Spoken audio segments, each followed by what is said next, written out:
ముఖ్యమంత్రికి నిజంగా దమ్ముంటే ఆయన నా సవాల్ స్వీకరించాలి.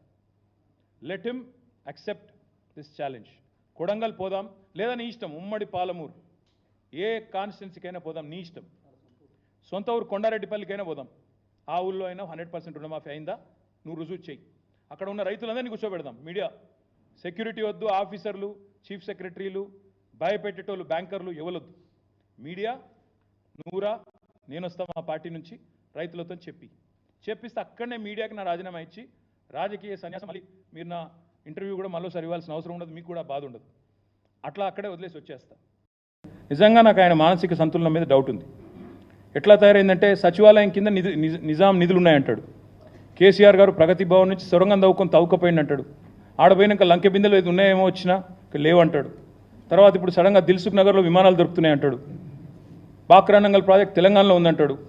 దావోస్కి పోతేనేమో IT is a nuclear chain reaction అంటాడు. మాకు నిజంగా డౌట్ వస్తున్నది.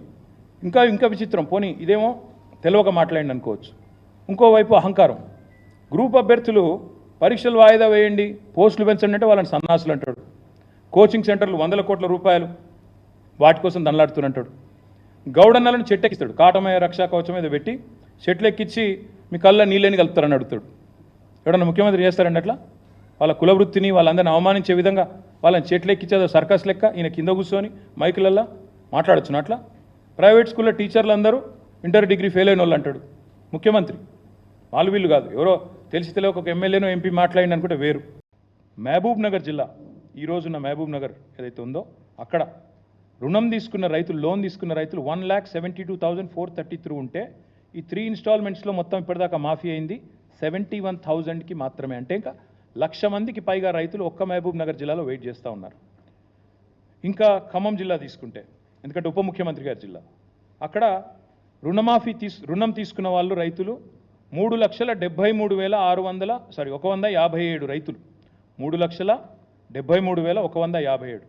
3 ఇన్స్టాల్మెంట్స్ ఇప్పటిదాకా కలిపి మొత్తం రుణమాఫీ అయింది ఎంతమందికి అంటే 1,15,600 మందికి, అంటే 30%కి అయింది. సీఎం సొంత జిల్లాలో 41%, డిప్యూటీ సీఎం సొంత జిల్లాలో 30%. ఇక దీనికి మళ్ళా హరీష్ రావు రాజీనామా చేయాలి, మేమేదో చేసేసినాం